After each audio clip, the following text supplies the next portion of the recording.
It took a while, but my vision for what the Hyper Hydroform could become finally started to take shape. So far, it's proven to be a strong bike, but there are a few shortcomings in my Stage 2 build. Due to my fork choice of the Suntour Pixon, I couldn't use the 27.5 plus wheels that I originally intended, and I had to drop the tires down from 3.0 to 2.6, which affects clearance on a bike that was designed for 29-inch wheels. Clearance at the chainring, that's still acceptable, but the 29 to 27.5 drop, even when using 170mm crank arms, that puts the pedals low, under 4.25 inches low, which means that in my 2 rides I've experienced far too many pedal strikes to feel comfortable with the current setup.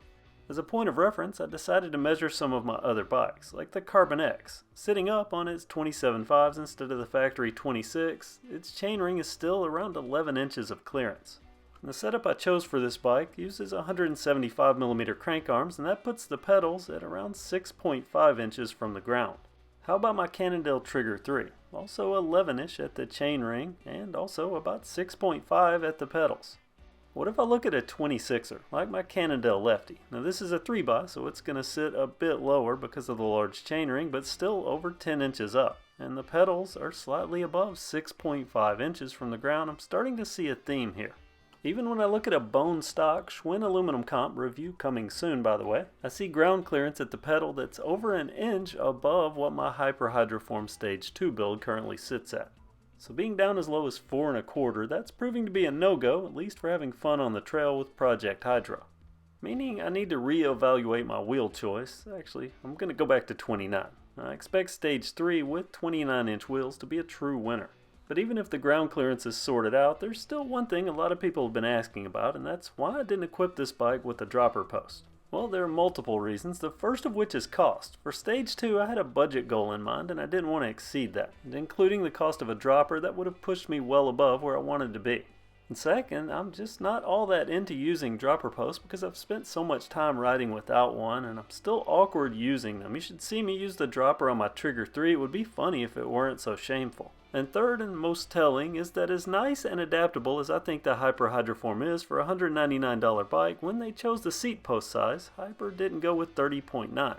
They went with 30.4. Admittedly, I didn't start shopping for a dropper until so many of you mentioned it, but have you ever tried to find a 30.4 dropper post? I'll save you the trouble because apparently they don't exist. The best alternative I could find was a cheap AliExpress dropper post that they claimed to be 30.4, but that was only an option. What it really is a 27.2 dropper with an adapter. I don't know if this is something that's to be avoided or if it's perfectly acceptable. If you do, let me know. I'll be checking with my local bike shop this week to get their input. And if they say it's okay, what do you think? Should I equip this with a cheap dropper post for Stage 3? Comment below and let me know, especially if you're interested in seeing what these are like. You can also let me know on Patreon as a patron, because my patrons get a more one-on-one conversation because I can spend a little extra time and give you more direct responses. And you also get a chance at a random shout out like today's patron, Adam Z. Adam, thanks so much for being a patron. I really appreciate you. For the Hydroform, it's definitely going to get new wheels to get that ground clearance back to normal, and I don't know, maybe that cheap dropper post if enough of you comment with it, and also if the local bike shop gives it a thumbs up. By the way, I see that the Hyper Hydroform, it's back in stock at Walmart. Some people had feared that it wouldn't return, but it looks like it's just regularly selling out and then they're restocking it. I guess that makes Project Hydro pretty popular. The next time you see it, it should be even better. Maybe even with a dropper post, who knows? Thanks so much to everyone for watching, and don't forget to subscribe and hit that notification bell if you haven't already, and most importantly, be sure you have a great day today.